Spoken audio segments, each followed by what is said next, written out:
The complete works of William Shakespeare by William Shakespeare. Venus and Adonis. Even as the sun with purple-colored face had ta'en his last leave of the weeping morn, rose-cheeked Adonis tried him to the chase. Hunting he loved, but love he laughed to scorn. For sick-thoughted Venus makes a main unto him, and like a bold-facete suitor gins to woo him. Thrice fairer than myself. Thus she began.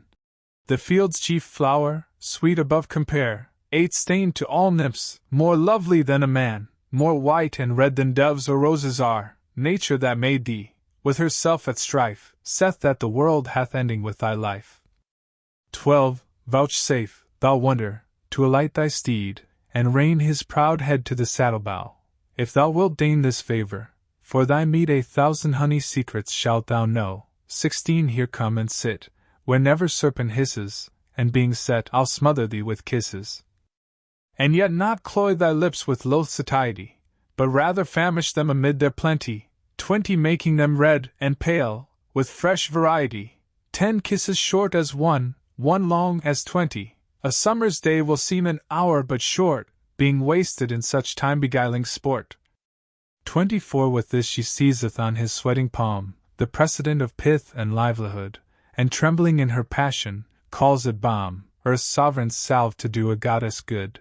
28. Being so enragged, desire doth lend her force courageously to pluck him from his horse.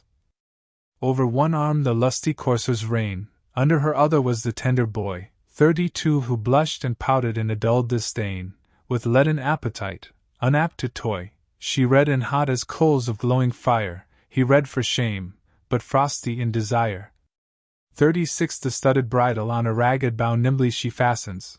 Oh, how quick is love!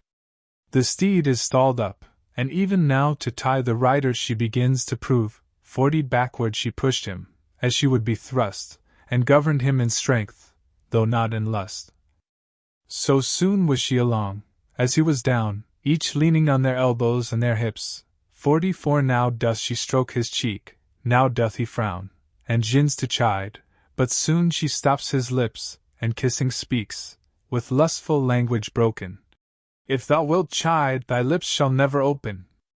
48. He burns with bashful shame, she with her tears doth quench the maiden burning of his cheeks. Then with her windy sighs and golden hairs to fan and blow them dry again she seeks. 52. He says she is immodest, blames her miss. What follows more, she murders with a kiss. Even as an empty eagle, sharp by fast, tires with her beak on feathers, flesh and bone. 56. Shaking her wings, devouring all in haste, till either gorge be stuffed or prey be gone, even so she kissed his brow, his cheek, his chin, and where she ends she doth anew begin. 64. To content, but never to obey, panting he lies, and breatheth in her face.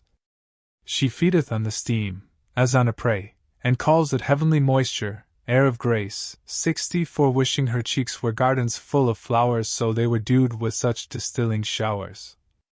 Look how a bird lies tangled in a net, so fastened in her arms Adonis lies. 68. Pure shame and odd resistance made him fret, which bred more beauty in his angry eyes. Rain added to a river that is rank perforce will force it overflow the bank. 72. Still she entreats, and prettily entreats, for to a pretty ear she tunes her tale. Still is he sullen, still he lures and frets, twixt crimson shame and anger ashy pale. 76. Being red she loves him best, and being white, her best is bettered with a more delight. Look how she cannot choose but love, and by her fair immortal hand she swears 80 from his soft bosom never to remove, till he take truce with her contending tears, which long have reigned, making her cheeks all wet, and one sweet kiss shall pay this countless debt. Upon this promise did he raise his chin. 85. Like a dapper peering through a wave, who, being looked on, ducks as quickly in, so offers he to give what she did crave. 88. But when her lips were ready for his pay, he winks, and turns his lips another way. Never did passenger in summer's heat more thirst for drink than she for this good turn. 92. Her help she sees, but help she cannot get, she bathes in water, yet her fire must burn. Oh, pity! Gone, she cry. Flint-hearted boy, 'tis but a kiss I beg, why art thou coy? 96. I have been wooed as I entreat thee now, even by the stern and direful god of war, whose sinewy neck in battle ne'er did bow, who conquers where he comes in every jar. 100 yet hath he been my captive and my slave, and begged for that which thou unasked shalt have.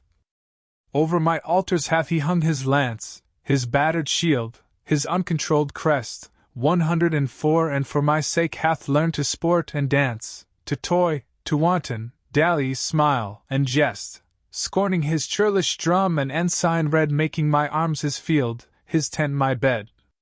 108. Thus he that overawed I overswayed, leading him prisoner in a red rose chain.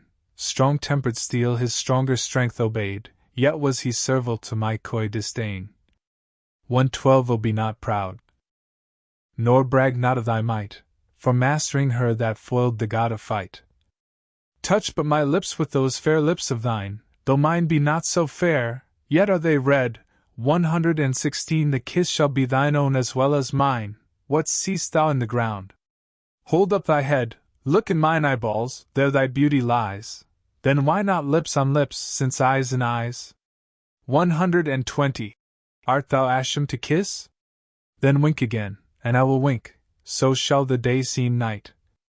Love keeps his revels where there are but twain.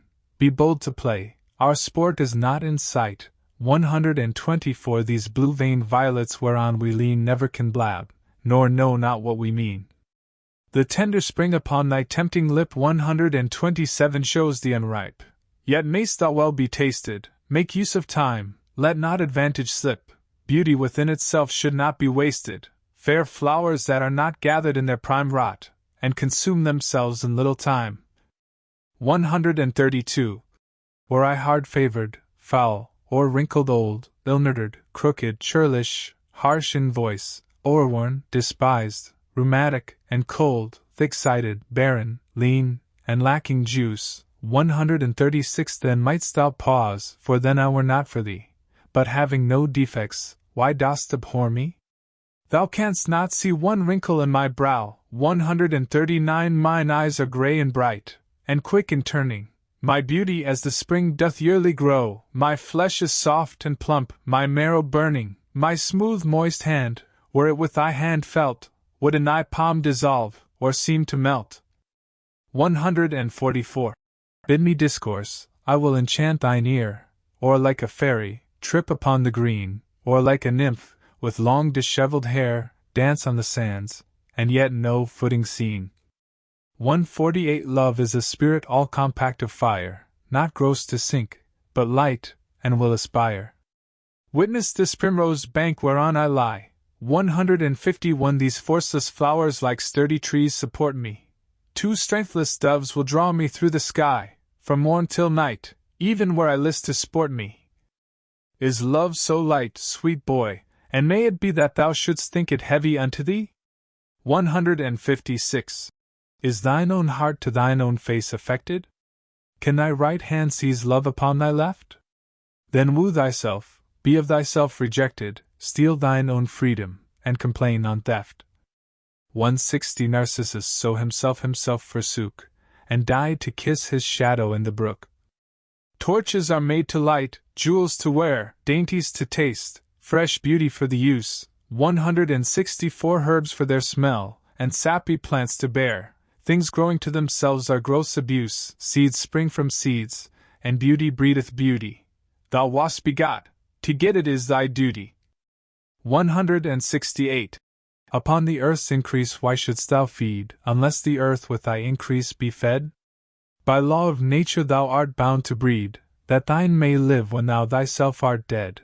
172. And so in spite of death thou dost survive, in that thy likeness still is left alive. By this the love-sick queen began to sweat, for where they lay the shadow had forsook them. 176. And Titan, tired in the midday heat, with burning eye did hotly overlook them, wishing Adonis had his team to guide, so he were like him and by Venus' side. 180. And now Adonis with a lazy sprite, and with a heavy, dark, disliking eye, his lowering brows o'erwhelming his fair sight, like misty vapors when they blot the sky. 184 souring his cheeks, cries, Fie, no more of love, the sun doth burn my face. I must remove. Ay me, quoth Venus, young, and so unkind. What bare excuses makest thou to be gone?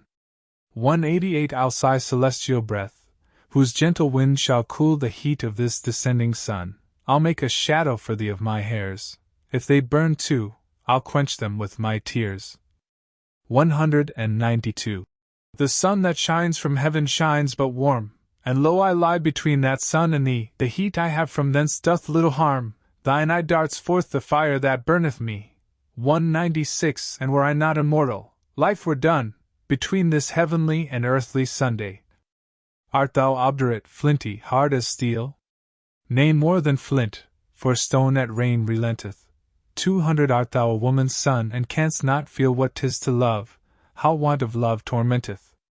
O had thy mother borne so hard a mind, she had not brought forth thee, but died unkind. 204. What am I that thou shouldst contemn me this? Or what great danger dwells upon my suit? What were thy lips the worse for one poor kiss? Speak, fair, but speak fair words, or else be mute. 208 Give me one kiss, I'll give it thee again, and one for interest if thou wilt have twain. Fie, lifeless picture, cold and senseless stone, well-painted idol, image dull and dead. 212 Statue contenting but the eye alone, thing like a man, but of no woman bred. Thou art no man, though of a man's complexion, for men will kiss even by their own direction. 216 This said, impatience chokes her pleading tongue, and swelling passion doth provoke a pause. Red cheeks and fiery eyes blaze forth her wrong. Being judge in love, she cannot right her cause. 220 And now she weeps, and now she fain would speak, and now her sobs do her intendments break. Sometimes she shakes her head, and then his hand, now gazes she on him, now on the ground. 224 Sometimes her arms enfold him like a band, she would, he will not in her arms be bound, and when from thence he struggles to be gone, she locks her lily fingers one in one. 228. Fondling, she saith, since I have hemmed thee here within the circuit of this ivory pale, I'll be a park, and thou shalt be my deer, feed where thou wilt, on mountain or in dale. 232 Graze on my lips, and if those hills be dry stray lower, where the pleasant fountains lie. Within this limit is relief enough, sweet bottom grass and high delightful plain. 236 Round rising hillocks, breaks obscure and rough, to shelter thee from tempest and from rain. Then be my dear, since I am such a park. 239 No dog shall rouse thee, though 1,000 bark. At this Adonis smiles as in disdain, that in each cheek appears a pretty dimple. Love made those hollows, if himself were slain, he might be buried in a tomb so simple. 244 Foreknowing well, if there he came to lie, why their love lived, and there he could not die. These lovely caves, these round enchanting pits, open their mouths to swallow Venus' liking. 248 Being mad before, how doth she now for wits? Struck dead at first, what needs a second striking? Poor queen of love, in thine own law forlorn, to love a cheek that smiles at thee in scorn. 252 Now which way shall she turn? What shall she say? Her words are done, her woes the more increasing. The time is spent, her object will away, and from her twining arms doth urge releasing. 256 Pity, she cries. Some favor, some remorse. Away he springs, and hasteth to his horse. But lo, from forth a copse that neighbors by, a breeding jennet, lusty, young, and proud. 260 Adonis tramping courser doth espy, and forth she rushes, snorts and neighs aloud. The strong-necked steed, being tied unto a tree, breaketh his rein, and to her straight goes he. 264 Imperiously he leaps, he neighs, he bounds, and now his woven girths he breaks asunder. The bearing earth with his hard hoof he wounds, whose hollow womb resounds like heaven's thunder. The iron bit he crusheth 'tween his teeth. 269 Controlling what he was controlled with. His ears up-pricked, his braided hanging mane upon his compassed crest now stand on end. 272 His nostrils drink the air, and forth again, as from a furnace, vapors doth he send. His eye, which scornfully glisters like fire, shows his hot courage and his high desire. 276 Sometime he trots, as if he told the steps, with gentle majesty and modest pride. Anon he rears upright, curvets and leaps, as who should say, Lo, thus my strength is tried, and this I do to captivate the eye. 281 Of the fair breeder that is standing by. What recketh he his rider's angry stir, his flattering holla, or his stand, I say? 284 What cares he now for curb or pricking spur? For rich caparisons or trappings gay? He sees his love, and nothing else he sees, nor nothing else with his proud sight agrees. 288 Look, when a painter would surpass the life, in limning out a well-proportioned steed, his art with nature's workmanship at strife, as if the dead the living should exceed. 292 So did this horse excel a common one, in shape, in courage, color, pace and bone. Round-hoofed, short-jointed, fetlocks shag and long, broad breast, full eye, small head, and nostril wide, high crest, short ears, straight legs and passing strong, thin mane, thick tail, broad buttock, tender hide. Look, what a horse should have he did not lack, save a proud rider on so proud a back. 300 Sometimes he scuds far off, and there he stares. Anon he starts at stirring of a feather, to bid the wind abase he now prepares, and where he run or fly they know not whether.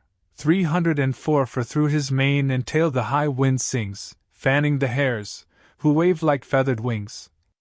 He looks upon his love, and neighs unto her. She answers him as if she knew his mind. 308 Being proud, as females are, to see him woo her, she puts on outward strangeness, seems unkind, spurns at his love and scorns the heat he feels, beating his kind embracements with her heels. 312 Then like a melancholy malcontent, he veils his tail that like a falling plume, cool shadow to his melting buttock lent, he stamps, and bites the poor flies in his fume. 316 His love, perceiving how he was enragged, grew kinder, and his fury was assuaged.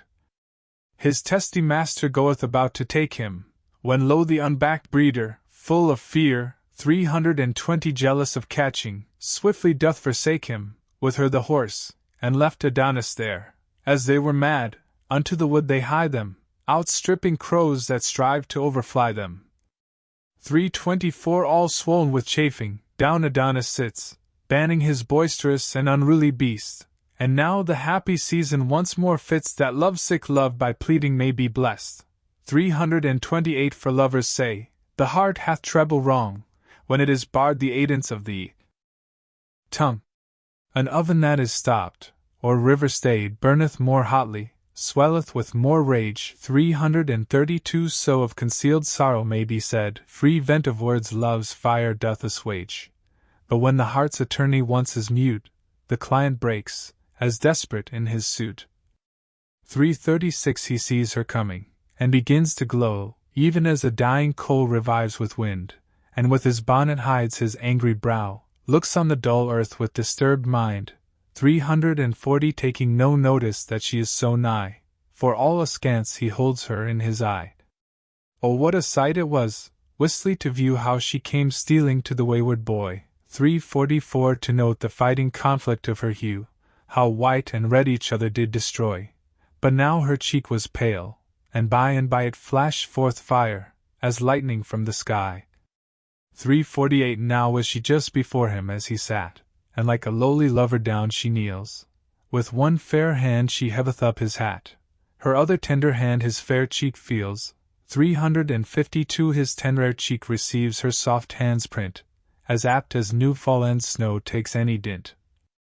Oh, what a war of looks was then between them, her eyes petitioners to his eyes suing. 356 His eyes saw her eyes as they had not seen them, her eyes wooed still, his eyes disdained the wooing, and all this dumb play had his acts made plain with tears, which, chorus-like, her eyes did rain. Full gently now she takes him by the hand, 361 A lily prisoned in a jail of snow, or ivory in an alabaster band, so white a friend and girts so white a foe. 364 This beauteous combat, wilful and unwilling, showed like two silver doves that sit a-billing. Once more the engine of her thoughts began. O fairest mover on this mortal round, 368 Would thou wert as I am, and I a man, my heart all whole as thine, thy heart my wound. For one sweet look thy help I would assure thee, though nothing but my body's bane would cure thee. Give me my hand, saith he. Why dost thou feel it? Give me my heart, says she, and thou shalt have it. O give it me lest thy hard heart do steal it, and being steeled, soft sighs can never grave it.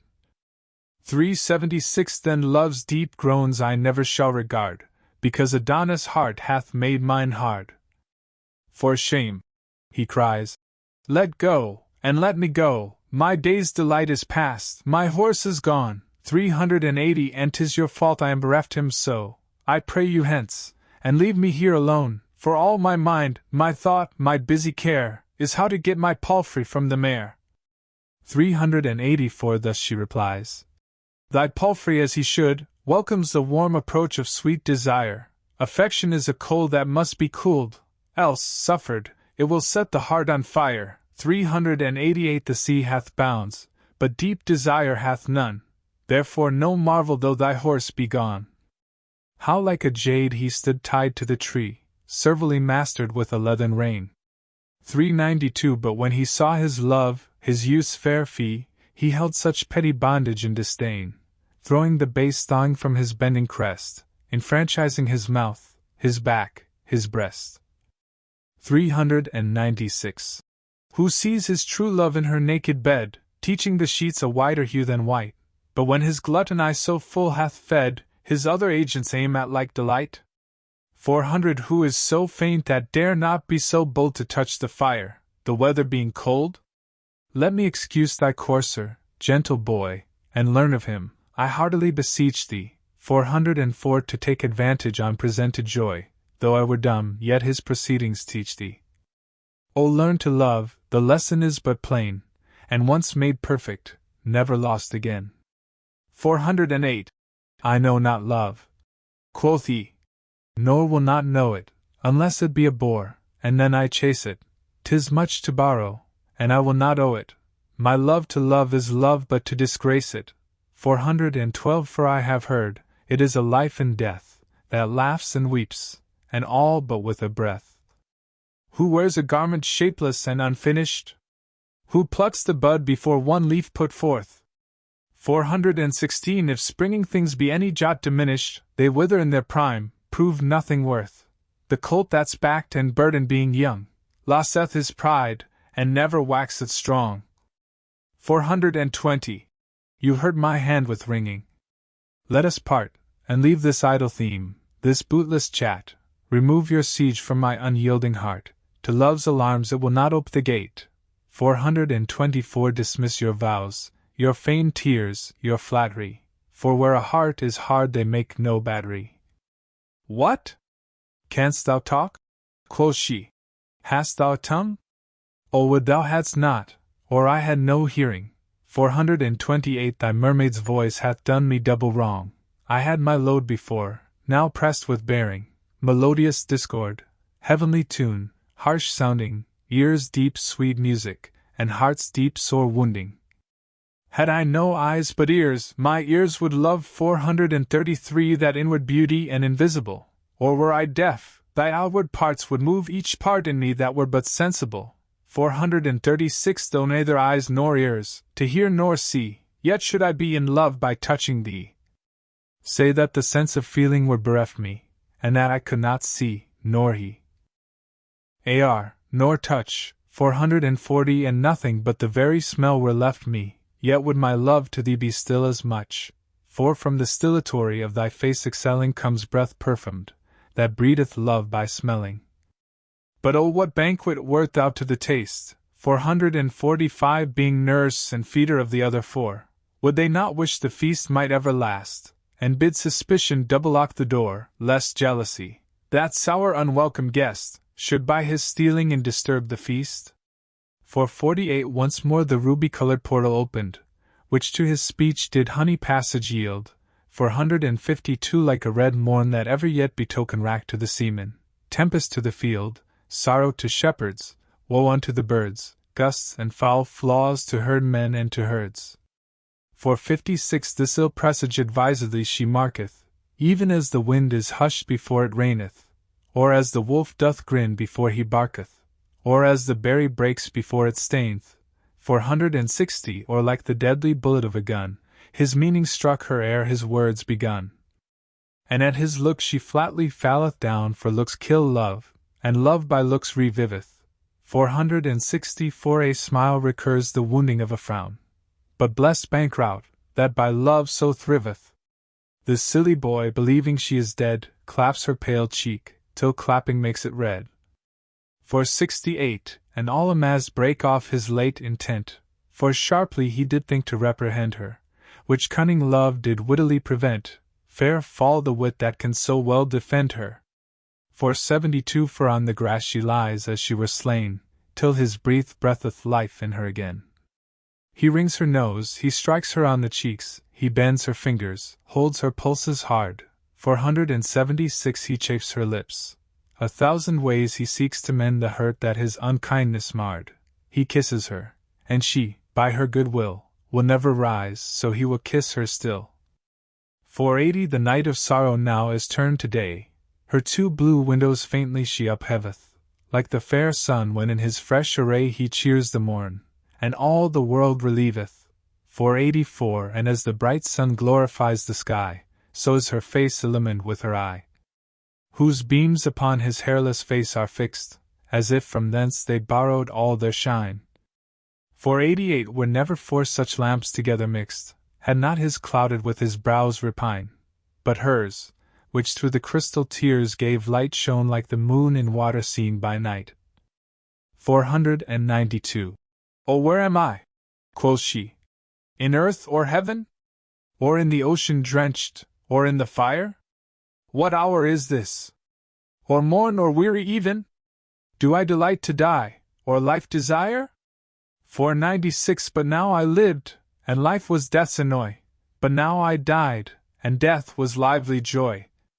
O thou didst kill me once again, thy eyes shrewd tutor, that hard heart of thine, 500 hath taught them scornful tricks, and such disdain, that they have murdered this poor heart of mine, and these mine eyes, true leaders to their queen, but for thy piteous lips no more had seen. 504 Long may they kiss each other for this cure! Oh, never let their crimson liveries wear, and as they last, their verdure still endure, to drive infection from the dangerous year. 508 That the stargazers, having writ on death, may say, the plague is banished by thy breath. Pure lips, sweet seals in my soft lips imprinted, what bargains may I make, still to be sealing?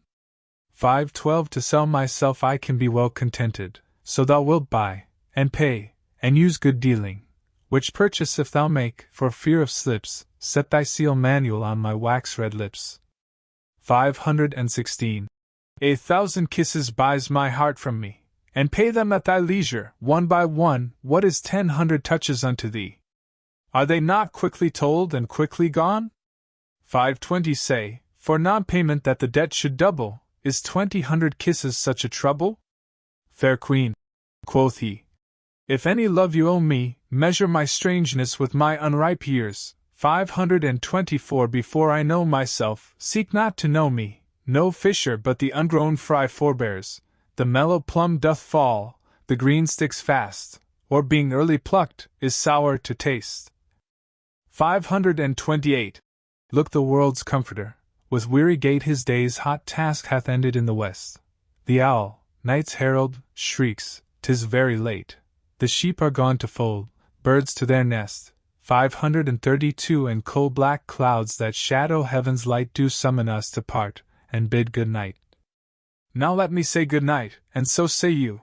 If you will say so, you shall have a kiss. 536 Good night, quoth she, and ere he says adieu, the honey fee of parting tendered is, her arms do lend his neck a sweet embrace. Incorporate then they seem, face grows to face. 540 till breathless he disjoined, and backward drew the heavenly moisture, that sweet coral mouth, whose precious taste her thirsty lips well knew, whereon they surfeit, yet complain on drouth. 544 he with her plenty pressed, she faint with dearth, their lips together glued, fall to the earth. Now quick desire hath caught the yielding prey, and glutton-like she feeds, yet never filleth. 548 her lips are conquerors, his lips bay, paying what ransom the insulter willeth, whose vulture thought doth pitch the price so high, that she will draw his lips' rich treasure dry. 552 and having felt the sweetness of the spoil, with blindfold fury she begins to forage. Her face doth reek and smoke, her blood doth boil, and careless lust stirs up a desperate courage. 556 planting oblivion, beating reason back, forgetting shame's pure blush and honor's rack. Hot, faint, and weary, with her heart embracing, like a wild bird being tamed with too much handling, or as the fleet-foot road that's tiered with chasing. 561 or like the froward infant stilled with dandling, he now obeys, and now no more resisteth, while she takes all she can, not all she listeth. 564 what wax so frozen but dissolves with tempering, and yields at last to every light impression? Things out of hope are compassed oft with venturing, chiefly in love, whose leave exceeds commission. 568 affection faints not like a pale-faced coward, but then woos best when most his choice is froward. When he did frown, oh had she then gave over, such nectar from his lips she had not sucked. 572 foul words and frowns must not repel a lover, what though the rose have prickles, yet 'tis plucked. Were beauty under 20 locks kept fast, yet love breaks through, and picks them all at last. For pity now she can no more detain him. 577 the poor fool prays her that he may depart, she is resolved no longer to restrain him, bids him farewell, and look well to her heart. 580 the which by Cupid's bow she doth protest, he carries thence encaged in his breast. Sweet boy, she says, this night I'll waste in sorrow, for my sick heart commands mine eyes to watch. 584 tell me, love's master, shall we meet tomorrow, say, shall we? Shall we? Wilt thou make the match? He tells her no, tomorrow he intends to hunt the boar with certain of his friends. 588 the boar, quoth she, whereat a sudden pale, like lawn being spread upon the blushing rose, usurps her cheek, she trembles at his tail, and on his neck her yoking arms she throws. 592 she sinketh down, still hanging by his neck, he on her belly falls, she on her back. Now is she in the very lists of love, her champion mounted for the hot encounter. 596 all is imaginary she doth prove, he will not manage her, although he mount her, that worse than Tantalus is her annoy, to clip Elysium and to lack her joy. 600 even as poor birds, deceived with painted grapes, do surfeit by the eye and pine the maw, even so she languisheth in her mishaps, as those poor birds that helpless berries saw. 604 the warm effects which she in him finds missing, she seeks to kindle with continual kissing. But all in vain, good queen, it will not be, she hath essayed as much as may be proud. 608 her pleading hath deserved a greater fee, she's love, she loves, and yet she is not loved. Fie, he says. You crush me, let me go, you have no reason to withhold me so. 612 Thou hadst been gone, quoth she, sweet boy, ere this, but that thou toldst me thou wouldst hunt the boar. O Beadvist, thou know'st not what it is, with javelin's point a churlish swine to gore. 616 whose tushes never sheathed he wetteth still, like to a mortal butcher, bent to kill. On his bow back he hath a battle set of bristly pikes, that ever threat his foes. 620 his eyes like glowworms shine when he doth fret, his snout digs sepulchres where'er he goes. Being emovied, he strikes whatever is in his way, and whom he strikes his crooked tushes slay. 624. His brawny sides, with hairy bristles armed, are better proof than thy spear's point can enter. His short thick neck cannot be easily harmed. Being ireful, on the lion he will venture. 628. The thorny brambles and embracing bushes, as fearful of him, part through whom he rushes. Alas! He naught esteems that face of thine, to which love's eyes pay tributary gazes. 632. Nor thy soft hands, sweet lips, and crystalline, whose full perfection all the world amazes, but having the advantage, wondrous dread, would root these beauties as he roots the mead. O let him keep his loathsome cabin still. 637. Beauty hath naught to do with such foul fiends, come not within his danger by thy will. They that thrive well, take counsel of their friends. When thou didst name the boar, not to dissemble, I feared thy fortune, and my joints did tremble. Didst thou not mark my face, was it not white? Saw'st thou not signs of fear lurk in mine eye? 644. Grew I not faint, and fell I not downright? Within my bosom, whereon thou dost lie, my boding heart pants, beats, and takes no rest, but like an earthquake, shakes thee on my breast. For where love reigns, disturbing jealousy. 649. Doth call himself affection's sentinel, gives false alarms, suggesteth mutiny, and in a peaceful hour doth cry, Kill, kill. 652. Distempering gentle love in his desire, as air and water do abate the fire. This sour informer, this bait-breeding spy, this canker that eats up love's tender spring. 656. This sea airy tale, dissentious jealousy, that sometime true news, sometime false doth bring, knocks at my heart, and whispers in mine ear, that if I love thee, I thy death should fear. 660.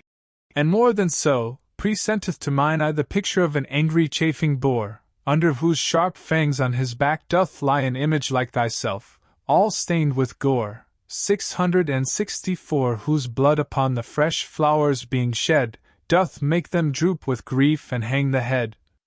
What should I do, seeing thee so indeed, that tremble at th imagination? 668. The thought of it doth make my faint heart bleed, and fear doth teach it divination. I prophesy thy death, my living sorrow, if thou encounter with the boar tomorrow. 672. But if thou needs wilt hunt, be argued by me, uncouple at the timorous flying hare, or at the fox which lives by subtlety, or at the roe which no encounter dare. 676. Pursue these fearful creatures o'er the downs, and on thy well-breathed horse keep with thy hounds. And when thou hast on foot the purblind hare, mark the poor wretch, to overshoot his troubles. 680. How he outruns the wind, and with what care he cranks and crosses with 1,000 doubles. The many musets through the which he goes are like a labyrinth to amaze his foes. 684.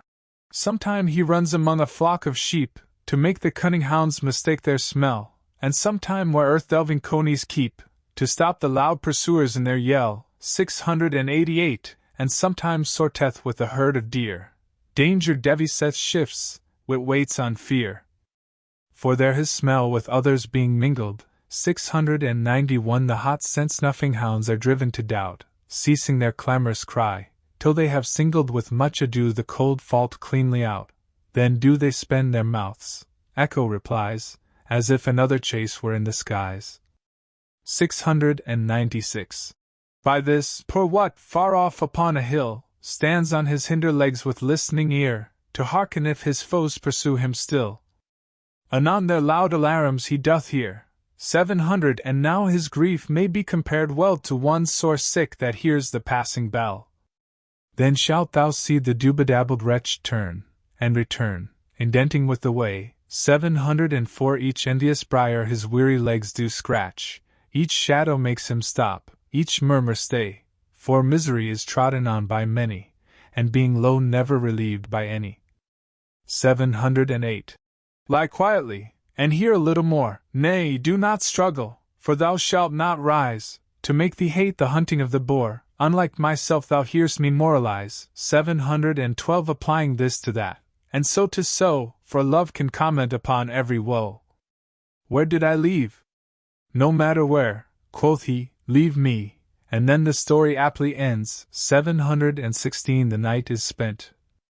Why, what of that? Quoth she. I am, quoth he, expected of my friends, and now 'tis dark, and going I shall fall. In night, quoth she, desire sees best of all. 720 But if thou fall, oh then imagine this, the earth, in love with thee, thy footing trips, and all is but to rob thee of a kiss. 723 Rich praise make true men thieves, so do thy lips make modest yen cloudy and forlorn, lest she should steal a kiss and die forsworn. Now of this dark night I perceive the reason. Cynthia for shame obscures her silver shine. 728 Till forging nature be condemned of treason, for stealing moulds from heaven, that were divine, wherein she framed thee, in high heaven's despite, to shame the sun by day and her by night. 732 And therefore has she bribed the destinies, to cross the curious workmanship of nature, to mingle beauty with infirmities, and pure perfection with impure defeature. 736 Making it subject to the tyranny of mad mischances and much misery. As burning fevers, agues pale and faint, life-poisoning pestilence and frenzies would. 740 The marrow-eating sickness, whose addant disorder breeds by heating of the blood, surfeits, imposthumes, grief, and damned despair, swear nature's death, for framing thee so fair.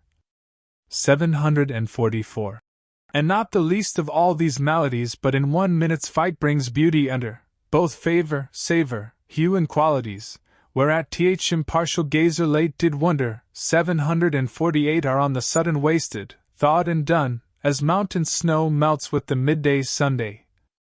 Therefore despite of fruitless chastity, love-lacking vestals and self-loving nuns. 752 That on the earth would breed a scarcity and barren dearth of daughters and of sons, be prodigal. The lamp that burns by night dries up his oil to lend the world his light. 756 What is thy body but a swallowing grave, seeming to bury that posterity, which by the rights of time thou needs must have, if thou destroy them not in dark obscurity? 760 If so, the world will hold thee in disdain, sith in thy pride so fair a hope is slain. So in thyself art made away, a mischief worse than civil homebred strife. 764 Or theirs whose desperate hands themselves do slay, or butcher sire that reaves his son of life. Foul cankering rust the hidden treasure frets, but gold that's put to use more gold begets. 768 Nay then, quo T'Adon, you will fall again into your idle overhandled theme. The kiss I gave you is bestowed in vain, and all in vain you strive against the stream. 772 For by this black facete night, desire's foul nurse, your treatise makes me like you worse and worse. If love have lent you 20,000 tongues, and every tongue more moving than your own. 776 Bewitching like the wanton mermaid's songs, yet from mine ear the tempting tune is blown. For know, my heart stands armed in mine ear, and will not let a false sound enter there. 780 Lest the deceiving harmony should run into the quiet closure of my breast, and then my little heart were quite undone, in his bedchamber to be barred of rest. 784 No, lady, no, my heart longs not to groan, but soundly sleeps, while now it sleeps alone. What have you Yargi that I cannot reprove? The path is smooth that leadeth unto danger. 790 I hate not love, but your device in love that lends embracements unto every stranger. You do it for increase, O strange excuse, when reason is the bawd to lust's abuse. 792 Call it not love, for love to heaven is fled, since sweating lust on earth usurped his name, under whose simple semblance he hath fed upon fresh beauty, blotting it with blame. 796 Which the hot tyrant stains and soon bereaves, as caterpillars do the tender leaves. Love comforteth like sunshine after rain, but lust's effect is tempest after sun. 800 Love's gentle spring doth always fresh remain, Lust's winter comes ere summer hath begun. Love surfeits not, lust like a glutton dies. Love is all truth, lust full of forged lies. 804. More I could tell, but more I dare not say. The text is old, the orator too green. Therefore, in sadness, now I will away. My face is full of shame, my heart of teen. 808 Mine ears, that to your wanton talk attended, do burn themselves for having so offended. With this he breaketh from the sweet embrace 811 of those fair arms which bound him to her breast, and homeward through the dark lawn runs apace, leaves love upon her back deeply distressed. Look how a bright star shooteth from the sky, so glides he in the night from Venus' eye. 816 Which after him she darts, as one on shore gazing upon a late embarked friend, till the wild waves will have him seen no more, whose ridges with the meeting clouds contend. 820 So did the merciless and pitchy night fold in the object that did feed her sight. Whereat amazed, as one that unaware hath dropped a precious jewel in the flood. 824 Or astonished as night wanderers often are, their light blown out in some mistrustful wood, even so confounded in the dark she lay, having lost the fair discovery of her way. 828 And now she beats her heart, whereat it groans, that all the neighbor caves, as seeming troubled, make verbal repetition of her moans. Passion on passion deeply is redoubled. 832 Ay me! She cries, and 20 times, Woe, woe! And 20 echoes 20 times cry so. She marking them, begins a wailing note, and sings extemporally a woeful ditty. 836 How love makes young men thrall, and old men dote, how love is wise and folly foolish witty. Her heavy anthem still concludes in woe, and still the choir of echoes answer so. 840 Her song was tedious, and outwore the night, for lovers' hours are long, though seeming short. If pleased themselves, others they think, delight in such like circumstance, with such like sport. 844 Their copious stories oftentimes begun, end without audience, and are never done. For who has she to spend the night withal, but idle sounds resembling parasites. 848 Like shrill-tongued tapsters answering every call, soothing the humor of fantastic wits. She says, "'Tis so." They answer all, "'Tis so," and would say after her, if she said, "No." 852 Lo, hear the gentle lark, weary of rest, from his moist cabinet mounts up on high, and wakes the morning, from whose silver breast the sun ariseth in his majesty. 856 Who doth the world so gloriously behold, that cedar tops and hills seem burnished gold. Venus salutes him with this fair good moro. O thou clear God, and patron of all light. 860 From whom each lamp and shining star doth borrow the beauteous influence that makes him bright, there lives a son that sucked an earthly mother, may lend thee light, as thou dost lend to other. This said, she hasteth to a myrtle grove. 865 Musing the morning is so much o'erworn, and yet she hears no tidings of her love. She hearkens for his hounds and for his horn. 868 Anon she hears them chant it lustily, and all in haste she coasteth to the cry. And as she runs, the bushes in the way some catch her by the neck, some kiss her face. 872 Some twine about her thigh to make her stay. She wildly breaketh from their strict embrace, like a milch doe, whose swelling dugs do ache, hasting to feed her fawn hid in some brake. 876 By this she hears the hounds are at a bay, whereat she starts like one that spies an adder wreathed up in fatal folds just in his way, the fear whereof doth make him shack and shudder. 880 Even so the timorous yelping of the hounds appalls her senses, and her spirit confounds. For now she knows it is no gentle chase, but the blunt boar, rough bear, or lion proud. 884 Because the cry remaineth in one place, where fearfully the dogs exclaim aloud, finding their enemy to be so cursed, they all strain courtesy who shall cope him first. 888 This dismal cry rings sadly in her ear, through which it enters to surprise her heart, who overcome by doubt and bloodless fear, with cold pale weakness numbs each feeling part, 892 Like soldiers when their captain once doth yield, they basely fly and dare not stay the field. Thus stands she in a trembling ecstasy, till cheering up her senses sore dismayed. 896 She tells them 'tis a causeless fantasy, and childish error, that they are afraid, bids them leave quaking, bids them fear no more, and with that word, she spied the hunted boar. 900 Whose frothy mouth bepainted all with red, like milk and blood being mingled both together, a second fear through all her sin is spread, which madly hurries her she knows not whither. 904 This way she runs, and now she will no further, but back retires, to rate the boar for murder. 1,000 spleens bear her 1,000 ways, she treads the path that she untreads again. 908 Her more than haste is mated with delays, like the proceedings of a drunken brain, full of respects, yet not at all respecting, in hand with all things, not at all affecting. Here kennelled in a brake she finds a hound, 913 And asks the weary caitiff for his master, and there another licking of his wound, gainst venomed sores the only sovereign plaster. 916 And here she meets another sadly scowling, to whom she speaks, and he replies with howling. When he hath seized his ill-resounding noise, another flap-mouthed mourner, black and grim, 920 Against the welkin volleys out his voice, another and another answer him, clapping their proud tails to the ground below, shaking their scratched ears, bleeding as they go.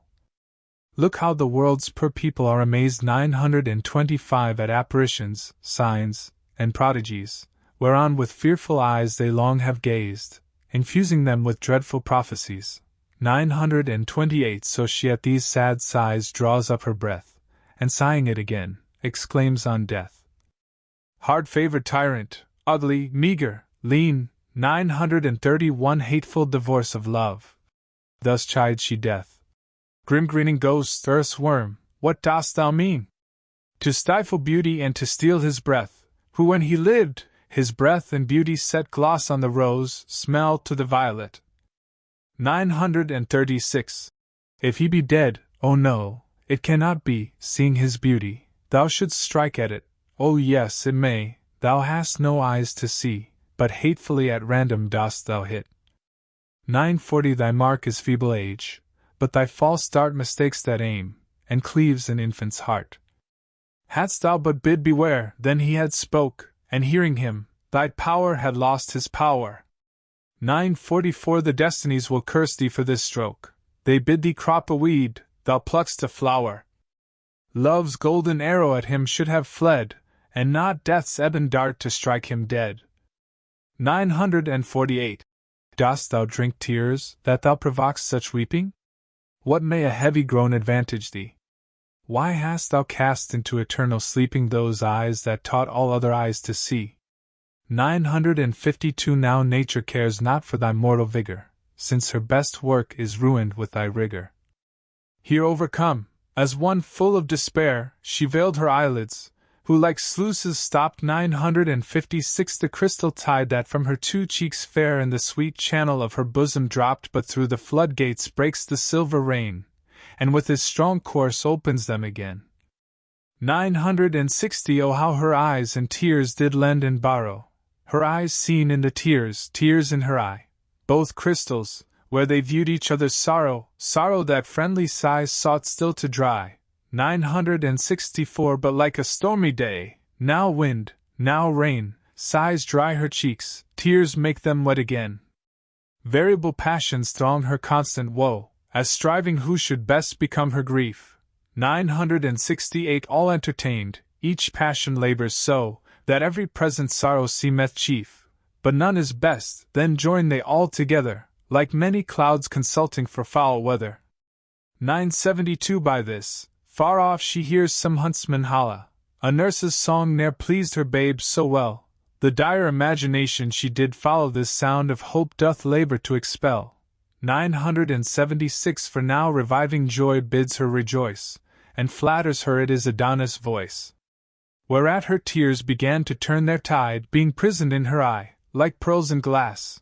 980 Yet sometimes falls an orient drop beside, which her cheek melts, as scorning it should pass to wash the foul face of the sluttish ground, who is but drunken when she seemeth drowned. O hard-believing love, how strange it seems 985 not to believe, and yet too credulous. Thy weal and woe are both of them extremes. Despair and hope make thee ridiculous. 988 The one doth flatter thee in thoughts unlike. Ly, in likely thoughts the other kills thee quickly. Now she unweaves the web that she hath wrought. Adonis lives, and death is not to blame. 992 It was not she that called him all to naught. Now she adds honors to his hateful name. She cleaps him king of graves, and grave for kings, imperious supreme of all mortal things. 996 No, no, quoth she. Sweet death, I did but jest, yet pardon me, I felt a kind of fear when as I met the boar, that bloody beast, which knows no pity, but is still severe. 1000 Then, gentle shadow, truth I must confess I railed on thee, fearing my love's decease. 'Tis not my fault, the boar provoked my tongue, be wreaked on him, invisible commander. 1004 'Tis he, foul creature, that hath done thee wrong. I did but act, he's author of my slander. Grief hath two tongues, and never woman yet could rule them both, without 10 women's wit. Thus hoping that Adonis is alive, 1009 Her rash suspect she doth extenuate, and that his beauty may the better thrive, with death she humbly doth insinuate. 1012 Tells him of trophies, statues, tombs and stories, his victories, his triumphs and his glories. O love, quoth she, how much a fool was I, to be of such a weak and silly mind. 1016 To wail his death who lives, and must not die till mutual overthrow of mortal kind, for he being dead, with him is beauty slain, and beauty dead, black chaos comes again. 1020 Fie, fond love, thou art as full of fear as one with treasure laden, hemmed with thieves, trifles unwitnessed with eye or ear, thy coward heart with false bethinking grieves. 1024 Even at this word she hears a merry horn, whereat she leaps that was but late forlorn. As falcon to the lure, away she flies, the grass stoops not, she treads on it so light. 1028 And in her haste unfortunately spies the foul boar's conquest on her fair delight, which seen, her eyes, as murdered with the view, like stars ashamed of day, themselves withdrew. Or as the snail, whose tender horns being hit, 1033 shrinks backwards in his shelly cave with pain, and there all smothered up, in shade doth sit, long after fearing to creep forth again. 1036 So at his bloody view her eyes are fled into the deep dark cabins of her head, where they resign their office and their light to the disposing of her troubled brain. 1040 Who bids them still consort with ugly night, and never wound the heart with looks again, who like a king perplexed in his throne, by their suggestion gives a deadly groan. 1044 Whereat each tributary subject quakes, as when the wind imprisoned in the ground, struggling for passage, earth's foundation shakes, which with cold terror doth men's minds confound. This mutiny each part doth so surprise 1049 that from their dark beds once more leap her eyes, and being opened, threw unwilling light upon the wide wound that the boar had trenched in his soft flank, whose wonted lily white 1053 with purple tears that his wound wept, was drenched. No flower was nigh, no grass, herb, leaf, or weed, but stole his blood and seemed with him to bleed. This solemn sympathy poor Venus noteth. 1057 Over one shoulder doth she hang her head, dumbly she passions, frantically she doteth. She thinks he could not die, he is not dead. 1060 Her voice is stopped, her joints forget to bow, her eyes are mad, that they have wept till now. Upon his hurt she looks so steadfastly, that her sight dazzling makes the wound seem 3, and then she reprehends her mangling eye. 1065 That makes more gashes, where no breach should be, his face seems twain, each several limb is doubled, for oft the eye mistakes, the brain being troubled. My tongue cannot express my grief for one. 1069 And yet, quoth she, behold 2 Adons dead!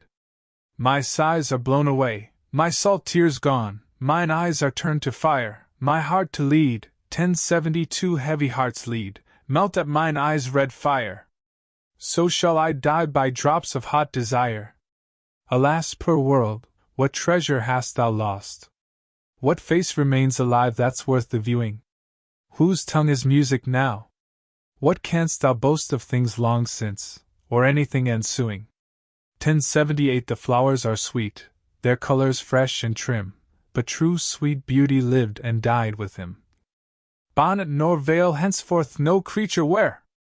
1081 Nor sun nor wind will ever strive to kiss you, having no fair to lose you need not fear, the sun doth scorn you, and the wind doth hiss you. But when Adonis lived, sun and sharp air 1085 lurked like two thieves to rob him of his fare. And therefore would he put his bonnet on, under whose brim the gaudy sun would peep. 1088 The wind would blow it off, and being gone, play with his locks. Then would Adonis weep, and straight, in pity of his tender years, they both would strive who first should dry his tears. To see his face the lion walked along 1093 behind some hedge, because he would not fear him. To recreate himself when he hath sung, the tiger would be tame and gently hear him. 1096 If he had spoke, the wolf would leave his prey, and never fright the silly lamb that day. When he beheld his shadow in the brook, the fishes spread on it their golden gills. 1100 When he was by, the birds such pleasure took, that some would sing, some other in their bills would bring him mulberries and ripe red cherries. He fed them with his sight, they him with berries. But this fowl, grim, an urchin snout bore, 1105 Whose downward eye still looketh for a grave, ne'er saw the beauteous livery that he wore, witnessed the entertainment that he gave. 1108 If he did see his face, why then I know he thought to kiss him, and hath killed him so. 'Tis true, 'tis true, thus was Adonis slain, he ran upon the boar with his sharp spear. 1112 Who did not whet his teeth at him again, but by a kiss thought to persuade him there, and nuzzling in his flank, the loving swine sheathed unaware the tusk in his soft groin. 1116 Had I been toothed like him, I must confess, with kissing him I should have killed him first. But he is dead, and never did he bless my youth with his. The more am I accursed. 1120 With this she falleth in the place she stood, and stains her face with his congealed blood. She looks upon his lips, and they are pale. She takes him by the hand, and that is cold. 1124 She whispers in his ears a heavy tale, as if they heard the woeful words she told. She lifts the coffer lids that close his eyes, where lo, 2 lamps burn out in darkness lies. 2 glasses where herself beheld 1129 1,000 times, and now no more reflect, their virtue lost, wherein they late excelled, and every beauty robbed of his effect.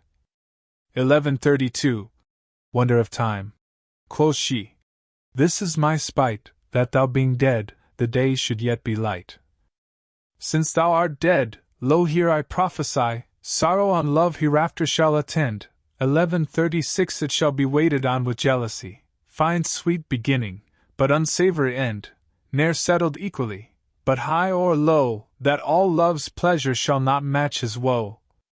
It shall be fickle, false and full of fraud, 1141 Bud, and be blasted in a breathing while, the bottom poison, and the top o'erstrawed with sweets that shall the truest sight beguile.